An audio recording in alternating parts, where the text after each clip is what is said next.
பூங்காட்டு திரும்பவும் அடுத்த வர எபிசோடில் பார்த்திங்க அப்படின்னா இந்த மாதிரி குமரவேலு குடும்பமும் பார்த்திங்க அப்படின்னா விவாகரத்து பண்ண பொண்ணுங்க அப்படின்னாலே ரொம்பவே வெறுக்கிறாங்க. அவங்கள வேலையில் கூட சேர்த்துக்க மாட்டாங்க அப்படின்னு தெரிஞ்சோடனே ஆனந்திக்கு ரொம்பவே பார்த்திங்க அப்படின்னா மனசு கஷ்டமாயிருச்சு. இந்த மாதிரி மோசமான ஒருத்தர் கூட தான் இவ்வளோ நாள் நம்ம பழகணுமான்னு நினச்சி ரொம்பவே வேதனைப்படுறாங்க. அது மட்டும் இல்லாமல் இந்த விஷயத்தை பற்றி அவங்க வீட்டில் வந்து பேசுகிறாங்க.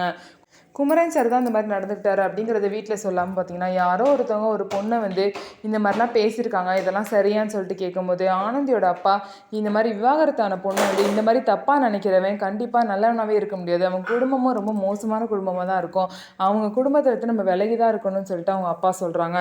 இதெல்லாம் கேட்ட ஆனந்திக்கு ரொம்பவே குழப்பமாக இருக்குது. இன்னொரு சைடு குமரவேல் வீட்டில் ஆனந்தி கிட்ட பேசினியாப்பா கல்யாணத்தை பற்றின்னு கேட்குறாங்க. இல்லை, நான் இன்னும் ஆனந்தி கிட்ட பேசலாமா, எல்லாருமே இருக்காங்க அவங்க கூட, ஒன்று வேறு யாராவது இருக்காங்க, இல்லை குணா இருக்காங்க, இப்படி இருக்கும்போது நான் எப்படிப்பா பேசுகிறதுன்னு சொல்லிட்டு கேட்குறாங்க. எனக்கு புரியுதுப்பா, முடிஞ்ச அளவுக்கு சீக்கிரம் வந்து நீ ஆனந்திக்கிட்ட இந்த விஷயத்தை பற்றி பேசு, அவளுக்கு ஓகே அப்படின்னா தான் நமக்கு மேலும் வந்து கல்யாணத்தை பற்றி பேச முடியும்னு சொல்லிட்டு குமரன் வீட்லேயும் சொல்கிறாங்க. ஸோ இதுக்கப்புறம் என்ன நடக்க போகுது, இவங்க 2 பேரும் சேருவாங்களா மாட்டாங்களான்னு சொல்லிட்டு வெயிட் பண்ணி பார்க்கலாம். நம்ம வீடியோ உங்களுக்கு பிடிச்சிருந்தா நம்ம வீடியோவை லைக் பண்ணிக்கோங்க, மறக்காமல் நம்மளோட சேனலில் சப்ஸ்கிரைப் பண்ணிவிட்டு பாருங்கள்.